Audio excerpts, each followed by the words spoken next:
asalaamaaleykum les ultras de Mok Sport Cissé maa leen di nuyu baax a baax di leen ziare di wax gaay da leen di aimer vidéo yi c'est très important dans ces vidéos à la fin dinaa ñëw ci vidéo Abdoulaye Thiam nekk un grand journaliste dinaa teg vidéo bi ñi dégg ensemble lu mu wax ci Pape Thiaw parce que Pape Thiaw quand même contrat bu mu am en tant que entraîneur de l'équipe nationale du Sénégal yombul parce que wax na ay risques yi nekk ci contrat bi à la fin de ces vidéos dinañ ko dégg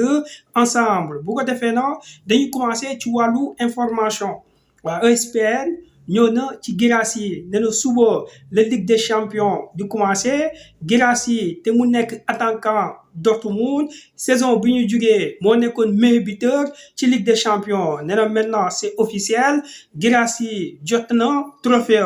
waaw trophée bi wane que Guirassy mooy meilleur buteur Ligue des champions jox nañ ko nee na suba sax match bu nar a am diggante Real de Madrid contre Olympique de Marseille nee na match la boo xamee Balerdi nekkul joueur Olympique de Marseille ba mu génnee en conférence de presse wax na carrément ci Real waaw Balerdi nee na Olympique de Marseille dina jouer sans complexe waaw Marseille li mu bëgg mooy do Real de Madrid ba journaliste yi di ko tooñ nee na en ce moment Mbappé mooy meilleur joueur du monde moom Balerdi nee na d'accord waaw moom argentin la nee na tant que Lionel Messi moo ngi football mooy meilleur joueur du monde waaw nee na meilleur joueur am Messi la du Mbappé mu nekk pic boo xamee Balerdi def na ko ESPN nee na suba du yombu choc Real Marseille waaw nee na Ligue des champions et de retour suba la match yi du commencer mu nekk information boo xamee ESPN indi na ko d'ailleurs Inside Football ñëw na sax ci fédération sénégalaise du football waaw nee na attention fédération sénégalaise du football ñu bees yi fi ñëw daal di installé créé nañ poste bu bees waaw nee na poste bu bees la ñu bëgg a mettre en place muy directeur général maanaam au niveau de la fédération sénégalaise du football dina am poste boo xamee dañ koy tudd directeur général maanaam directeur général daal day am ci fédération sénégalaise du football nee na rôle bu mu nar a am moom directeur général mooy être un superviseur waaw ci wàllu fonctionnement bu fédération bi war a dox moom directeur général da ko war a superviser Inside Football nee na poste boobu na Abdoulaye Sow lañ ko bëgg a jox waaw maanaam coalition bi daal Abdoulaye Sow la ñu bëgg a jox poste boobu mu nekk une information boo xam ne Inside Football indi na ko di poser la question nee na est-ce que la fédération bu fi nekk ndax dina indi changement wala continuité lañ nar a gis encore ci fédération sénégalaise du football mu nekk interrogation boo xam ne ku ne mun nga wax sa xalaat parce que Sénégal li mu gën a soxla en ce moment ci wàllu fédération sénégalaise du football mooy exigence maanaam dañu war a am DTN buy définir suñu football en même temps aussi ñi mettre en place des infrastructures pour le développement du football sénégalais mais à chaque fois saa su régime bu bees ñëw ci fédération sénégalaise du football à chaque fois dañuy gis que changement day am nouveau poste day am de toute façon Abdoulaye Sow moom la ñu bëgg a jox poste bi ñu wax mu nekk directeur général de la fédération sénégalaise du football ku nekk na mu nga wax sa xalaat en commentaire match bi Sénégal war a football ci octobre bi ñuy jël mooy contre la Mauritanie Pape Thiaw doit rectifier rectification bi mooy lan contre RD Congo Sénégal jël na ñaari but wi ñu jël c'est sur le plan défensif moo tax Sénégal guddi gi ñu tolloo war na indi ay renfort c'est vrai que à chaque fois Abdoulaye Seck ak Abdou Diallo dañuy ñëw ci Sénégal il est temps ñoom ñu may chance certains jeunes waaw ku mel ni Mamadou Sarr mun na ñëw équipe nationale du Sénégal de même que Malick Thiaw Inside Football nee na ñaari joueurs yooyu dossier urgent la pour Pape Thiaw waaw parce que Sénégal aussi dafa war a complet bokk na ci problème bi mooy plan défensif suñuy défense dañu war a liggéey waaw et côté droite aussi renfort de Crépin Ilé Camara dina def retour nee na côté gauche bi na nañ ko jox Ismaïla Sarr ñi repositionné Sadio Mané nee na surtout la défense waaw Inside Football nee na Pape Thiaw moo ngi ci dossier Mamadou Sarr ak Malick Thiaw nee na surtout Malick Thiaw waaw match bi ñu jël dafa war a ñëw ci octobre pour renforcer défense sénégalaise concernant Ibrahima Mbaye aussi Inside Football indi na information waaw nee na Pape Thiaw c'est vrai que amoon na contact avec l'entourage de joueur waaye Pape Thiaw moo ngi waxtaan ak joueur bi waaye Ibrahima Mbaye doon na joueur boo xam ne Pape Thiaw bëgg na ko waaw nee na Ibrahima Mbaye en ce moment Pape Thiaw moo ngi waxtaan carrément ak moom parce que Pape Thiaw bëgg na renforcer encore équipe nationale du Sénégal surtout bala ñuy dem à la CAN 2025 équipe bi dafa war a complet loolu na Inside Football moo ko indi comme information bu ko defee gars yi nañuy dégg Abdoulaye Thiam am na lu mu wax ci Pape Thiaw et c'est très important en tout cas li mu wax day wane encore une fois de plus Pape Thiaw jàmbaar la nañuy déglu Abdoulaye Thiam li mu indi maa leen di jox rendez-vous ci ñeneen vidéo incha allah. en tant que journaliste sportif aussi musuma xam ne Pape Thiaw loolu la signé waaye ministre des sports bu mu ñëwee keroog madame Dione bu mu ñëwee keroog wax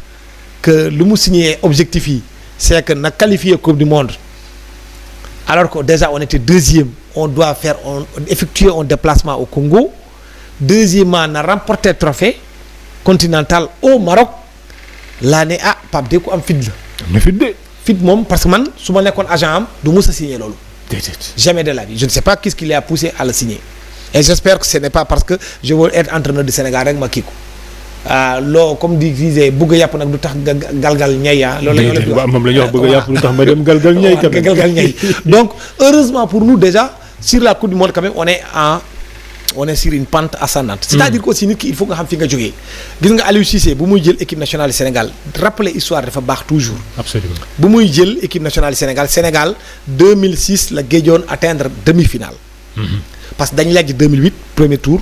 2010 demuñu 2012 ñu dem éliminer premier tour 2013 demuñu 2015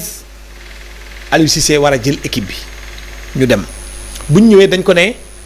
pour CAN 2017 dañ bëgg nga qualifier après nga franchir premier tour maanaam su fekkente ne depuis 2006 ba léegi qualifié wuñu entraîneur bi bu ñëwee warul nangu ñu koy fixer balle bi mu yëkkatiwu déjà comme ni nga ko waxee. c'est vrai Aliou Cissé donc dañ ko ne yóbbul équipe bi quart de finale. d'autant plus que doguma yàlla bu la yàlla dog en 2006 on a eu une qualification demi-finale chaotique contre l'Égypte. kenn mësul gis façon élimination maanaam presque je crois que benn match nga gagnoon en poule. oui exactement après yëpp dañu la dóor. lépp lañ la dóor fakkastalu ba demi-finale kenn mësul gis façon qualification. parce que man je me souviens sax. waaw man ndeysaan dem si yàlla Vava moo nekkoon ministre. parce que moment boobu noonu il y avait une rivalité dafa amoon problème tuuti moom ak média sénégalais yi. dañ daje ak moom ci couloir yi muy wàcc moom sax ministre des sports xamul woon ne Sénégal qualifié wul daf ñu ne j'ai eu raison sur les médias sur la presse mais gars yi def kii bi ñu ne Sénégal jàll na. c'est vrai si lañ dem Alexandrie ñu football foofu contre Guinée ñu dóor Guinée 3-2. dëgg la ñu dem demi-finale Égypte éliminé ñu dans un match aussi boo xam ne ba léegi nii tout le monde sait que quand même ça s'est pas passé dans les règles de l'art. amoon nañ sax penalty Diomansy Kamara qui à l'époque était quand même l'un des meilleurs joueurs sénégalais. donc loolu duñ dundoon Aliou Cissé moo tax bu mu ñëwee. absolument étape par étape. 2017 dañ ko nee quart de finale mu qualifié équipe bi mu def grand chelem loo xam ne musul am c'est-à-dire 6 matchs 6 victoires. mu qualifié équipe bi mu dem Maroc Gabon. ñu éliminé ko quart de finale par le Cameroun et man nag gëm naa ne coupe boobu noonu Sénégal moo ko moomoon. coupe boobu Sénégal moo ko moomoon li taxoon gagné wuñ ko Aliou mu ngi doog a ñëw et il était plus ou moins frileux il n'avait pas d'audace pour songu Cameroun xam ne Cameroun man maa ko mën te du ma yóbbu Cameroun mënu mu fexe ba yóbbu ma tiro bi dama koy jàpp ci match bi 120 minutes ma dóor ko affaire yi féetee boor. finalement même l'entraîneur du Cameroun Hugo Broos. moo fa nekkoon ak dafa ne Sénégal amul fenn fu mu koy jaar lenn rek conférence presse la ko waxee. c'est vrai lenn daal laay mun a def ma teg ñaari camion ci ginnaaw di xuus ak moom ba egg série de tir bi lu mu am jël et te noonu la demee Cameroun dafa éliminer Sénégal rek ne damay jël coupe bi parce que Cameroun xamoon na ne c'était la meilleure équipe. c'est vrai loolu après ñu demaat léegi 2019 bi comme ñam nañu mu kii te amoon nañu équipe aussi fédération ne ko léegi da ngay dem ba final mu dem ba final dajeeg Algérie. en poule Algérie dóor la 1-0 dajewaat ak Algérie final mu dóor Algérie dóor la boobu nit ñi mën nañu wax lu leen neex mais man pour man Algérie c'était l'épouvantail en ce moment là la meilleure équipe avec ñoom Mahrez Feghouli ak yooyu noonu ñooñu mënoon après nag léegi bu ñu demee quart de finale après ñu dem finale 2021 qui s'est joué en 2022 fédération ne ko là nag on va toucher le Graal et là Aliou Cissé il est parti il a gagné le trophée continental. xoolal processus am boobu noonu yëpp et Aliou Cissé benn yoon coupe du monde 2022 au Qatar lañ ko mus a assigné benn objectif te atteindre wu ko mooy dañ ko ne da ngay dem ba quart de finale. mu toog 8e de finale contre l'Angleterre. 3-0 dès la première mi-temps. On a compris aussi parce que ce jour-là aussi le Sénégal avait beaucoup de blessés aussi. Hein. Non, on avait des blessés, mais il y avait Sadio Mané aussi sur lequel le jeu du Sénégal reposait. Il a fait blessé à quelques jours du coup d'envoi de la Coupe du Monde. C'est vrai. Bousculer tous les plans de Aliou Cissé. Loolu aussi circonstances atténuantes. Mais man moment boobu noonu bokkoon naa si ñoo xam ne dañ ne Aliou Cissé na arrêté en 2022. Après ñuy demaat ak moom Coupe d'Afrique ñu waroon def back to back, c'est-à-dire ñoo nekkoon champion en titre dañ delluwaat Côte d'Ivoire jëlee fa trophée bi. ñu dem foofu Côte d'Ivoire éliminé ñu en 8e de finale donc munoo jógee ci situation boobu noonu l'entraîneur qui vient d'arriver nga ne ko yow kat coupe bi laa soxla fan nga koy jëlijee Maroc tey jii c'est l'épouvantail c'est la première équipe africaine à atteindre les demi-finales de la dernière coupe du monde ah c'est pas une di football dëkk am tout ce qu'il faut ba pare encore nekk ci performance boo xam ne nekk ci dynamique boo xam ne amul fenn fu avec des joueurs qui jouent dans les plus grands clubs du monde aussi plus grands clubs du monde nekk ci dëkkam y aurait un des dirigeants boo xam ne on dit même c'est presque le président de la CAF entre guillemets et tout ce que tu veux rax ci dolli aussi Algérie ils sont bons Ivoiriens ils sont champions en titre Maliens yaa ngi ñëw ainsi de suite donc loolu xaw ma nag lan mooy am mais quand même je pense que ça l'autre là comment il s'appelle Pape Thiaw a accepté un énorme challenge moi si j'étais à sa place je n'allais peut-être pas le signer surtout qu'au moment boobu noonu je pense qu'il c'était l'homme idéal pour qu'il signe pour diverses raisons il était intérimaire mu def intérim lu benn intérimaire musul def Sénégal 4 matchs 4 victoires 8 buts marqués 4 clean sheets amul benn but bu mu encaissé